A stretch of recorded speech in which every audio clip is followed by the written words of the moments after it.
This story is about a group of friends playing hide and seek at night. Nick was the seeker. As he began counting 5, 10, 15, everyone scattered to hide. When Nick reached 100, he started his search. Tom hid in the bushes, while Jake hid behind a wall. Eventually, Nick found everyone except Lily. To look for her, Nick ventured deeper into the forest. Outside, the rest of the group waited and wondered what would happen. After a while, they saw Lily walking out, but she wasn't with Nick. She was with her older sister.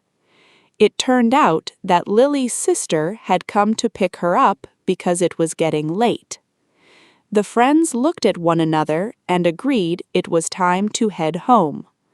One of them asked, "What about Nick? He's still in the forest looking for Lily." Another replied, "It's fine. If he can't find her, he'll come back on his own." With that, they all left.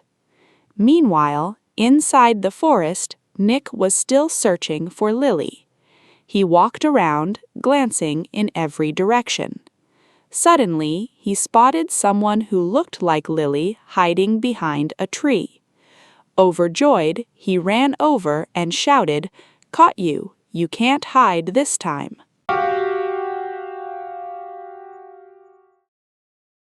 I was at home babysitting my 5-year-old sister, who absolutely loves playing hide and seek. She ran all over the house before finally hiding inside the large wardrobe in our mother's bedroom. Standing outside the wardrobe door, I pretended to search for her, then lightly knocked on the wood and called out loudly, "Knock, knock, I found you, time to come out." From inside, her familiar muffled giggle echoed back, accompanied by a responsive knock knock against the wooden door. I smiled, reaching out to open it and give her a hug. Just as my hand touched the doorknob, the phone in my pocket vibrated. I answered it, and my mother's voice came through the line. "Hey, sweetie, I just took your little sister to the supermarket to get some ice cream. We're down in the apartment lobby right now. Do you want anything before we come up?" I froze in my tracks, breaking out into a cold sweat. From behind the tightly shut wardrobe door, that familiar giggle echoed once more, followed by a soft, whispered voice.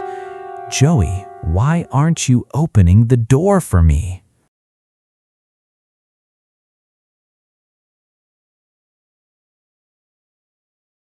One time, I went to my friend's house to hang out. She suggested we go to a playground behind her house. When we got there, she stared at the playground with a worried look on her face. After a few seconds, she turned to me and said quietly, "Let's just go back to my place instead." Then she turned around and started walking away. Curious, I looked toward the playground she had been staring at. There was only a mother and her little boy. She was gently pushing him on the swing. We went back to her house, played some games, and had dinner. About 3 hours later, I happened to glance out the window and saw the same woman still there, pushing the swing for her son. Surprised, I asked, "Hey, that lady is still out there playing with her kid, right?" My friend froze. Her face went pale. With a trembling voice, she asked, You see her pushing the swing for her son? That's impossible. Her son died in an accident a month ago. Ever since then, she goes there every evening and pushes the swing alone."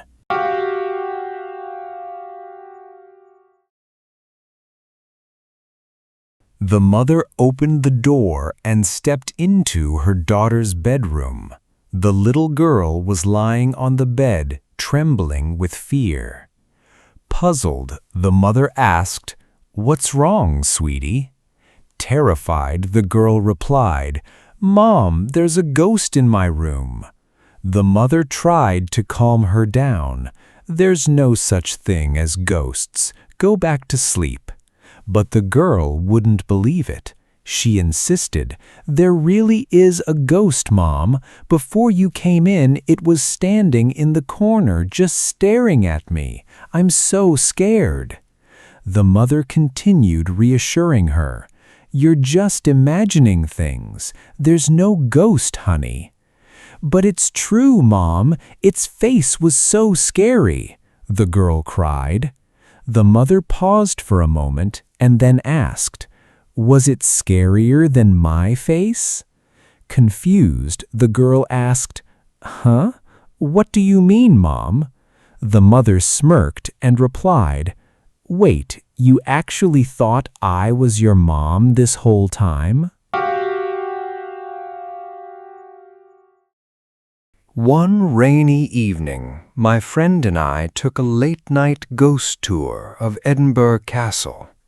As the group walked through the dark stone corridors, I noticed a man dressed in a traditional Scottish military uniform standing silently at the end of a dimly lit hallway.